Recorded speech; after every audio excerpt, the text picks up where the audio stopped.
Okay, we are at Trek Cup Day 3. It is 7:30 in the morning, and it's looking like storms. I am not even awake. I had to get up at 5 a.m. to drive from Milwaukee here, and then I get here, and I'm, down in caffeine or whatever, caffeine gels, and, I'm looking at the weather, and, like, it's joking on the front line, or on the start line, I was just like, it's gonna rain our last lap, guys, and we all sort of nervously laughed to ourselves. But we'll see how the weather turns out later. Hint, hint, wink, wink. It doesn't go so well. So here we are, first lap. Right off the start, I'm doing okay. I still don't think I'm up far enough from where I want to be, but I'm in sixth wheel, and these sets of turns come in handy later. Come into impact later into the race. But pretty decent start overall.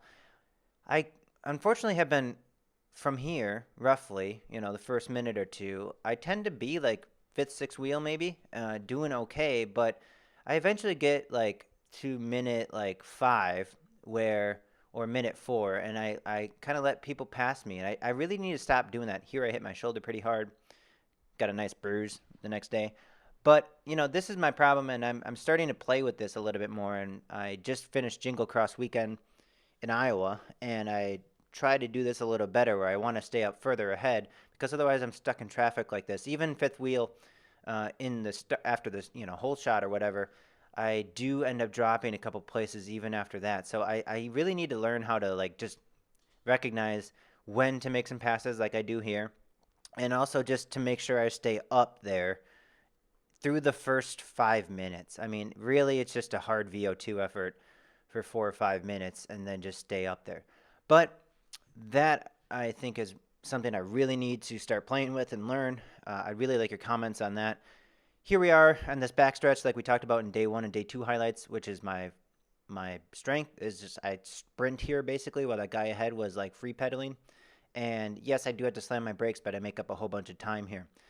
And that's important because other sections, like the barriers here, I lose positions because I'm not necessarily the best at barriers. I'm the best at remounting. This guy had a little bit more difficulty, but he actually catches back up to us. So the other thing I want to talk about is like kind of letting guys dangle out there or just not being able to stick on a wheel when maybe I should put an effort in to stay on this guy in orange, Caleb, and just stick, get to that wheel earlier. Yes, I eventually come to these sets of corners, which we talked about earlier, and I take the lines I want because I kind of had them dialed in by day 3 and get up to his wheel. But, I just kind of need to start learning when to pull stuff back earlier.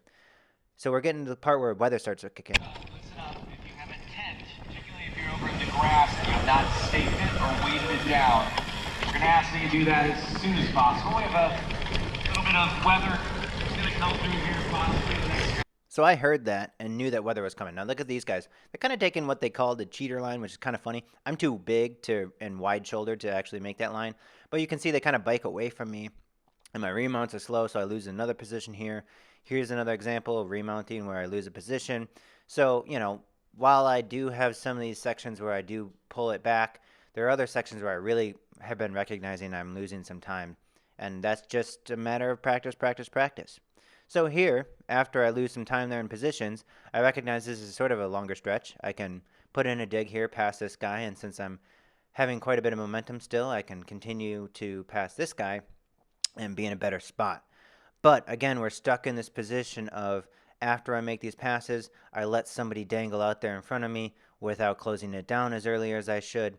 So I'd like your thoughts on that. I don't know, like maybe I was doing the right thing. Maybe I recognized I was making up some time here in these corners, and here you can see I'm back up on his wheel into these corners. So that's a hard one, and I'm still kind of learning that. But I've been playing with this idea of just shutting that down earlier. So we're getting to the part of the race where we're kind of settling into this group, this guy in orange and the bad bikes guy here in the black. Elias here, unfortunately, here on the left, broke his chain. And this is kind of where we're settling in as a group. And, yes, there's an issue there where I kind of got caught up. And then this guy on the right is a lapped rider. I luckily yelled out to him, and he was able to slow down so I could kind of take this a little bit closer to the line I want. But you can see this guy in the orange, he rides this, and I'm unable to ride it. So I, unfortunately, also bump something weird there, lose a whole bunch of time, and lose one spot there. This is the lap rider. And what do I then need to do? Well, I need to make it back up on this long stretch where I, do the whole sprint thing and catch back up to the guys ahead of us, or at least make up quite a bit of time back on that long stretch. So that was the story of this race, just like day one and day two, of finding those spots that you're good at and, nailing it, and then finding those spots where you're not so great at, and, just recognizing where those spots are, what you could maybe do better there, and then continue from there. So here you can see I lose a spot here, but the weather started rolling in, and basically right here is when the announcer said, this race is over, like once you roll to the stop, you're done. And I was like really mad because I was kind of pulling back this group, but as you can see from the prior laps, I just let them dangle there, and so I didn't have enough time to pull them back. So anyways, got Jingle Cross highlights coming, so keep up for those.